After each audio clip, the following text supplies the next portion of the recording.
जेनोसाइडर बताते हैं, बल्कि मानते भी हैं।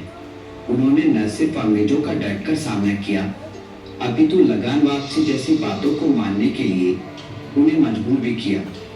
यहाँ तक कि अंग्रेजों के खिलाफ गुरिल्ला युद्ध छेड़कर उनसे दो दो हाथ भी किए। हालांकि वह पकड़े गए और साथियों के साथ जेल में ठूस दिए गए, पर अंग्रेजों के सामने झुके नहीं। तो आइए जरा नजदीक से जानने की कोशिश करते हैं इस वीर महापुरुष को। बिरसा ने जब जन्म लिया उस समय अंग्रेजों का दमन चरम पर था। आदिवासियों की जमीनें छीनी जा रही थी।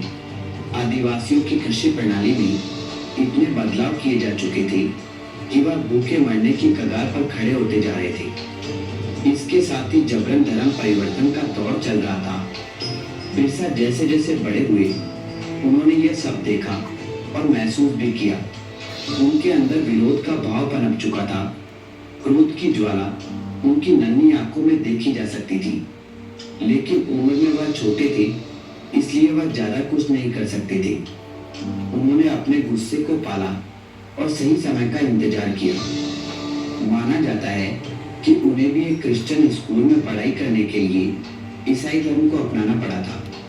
हालांकि बाद में उन्होंने पूर्ण रूप से हिंदू धर्म में वापसी की और हिंदू ग्रंथों को पढ़कर ज्ञान प्राप्त किया। उन्होंने अपने आदिवासी लोगों को हिंदू धर्म के सिद्धांतों को समझाया था। उन्होंने गाय की पूजा करने और गौ हत्या का विरोध करने की लोगों को सलाह दी थी।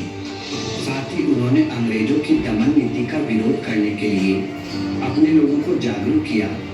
उन्होंने सभी को आवाज देते हुए कहा कि अंग्रेजों का शासन खत्म करो और अपना साम्राज्य स्थापित करो। धीरे धीरे आदिवासियों के हितों के लिए उनका विद्रोह इतना उग्र हो गया था कि उन्हें लोग धरती अब्बा यानी धरती पुत्र कहकर बुलाने लगे थे।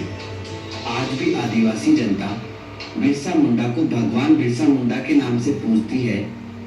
बिरसा ने जब यह देखा कि धीरे धीरे अंग्रेज लगान न देने के कारण आदिवासियों की जमीनों पर कब्जा करते जा रहे हैं, तो उनसे रहा नहीं गया। उन्होंने खुलेआम अंग्रेजों के विरुद्ध विद्रोह की घोषणा कर दी। उन्होंने ऐलान कर दिया कि वह अब अंग्रेजों के नियमों का पालन नहीं करेंगे। उन्होंने अंग्रेजों को ललकारते हुए कहा कि हमारी जमीनें सदियों से हमारी है और तुम इसे हमसे छीन नहीं सकते।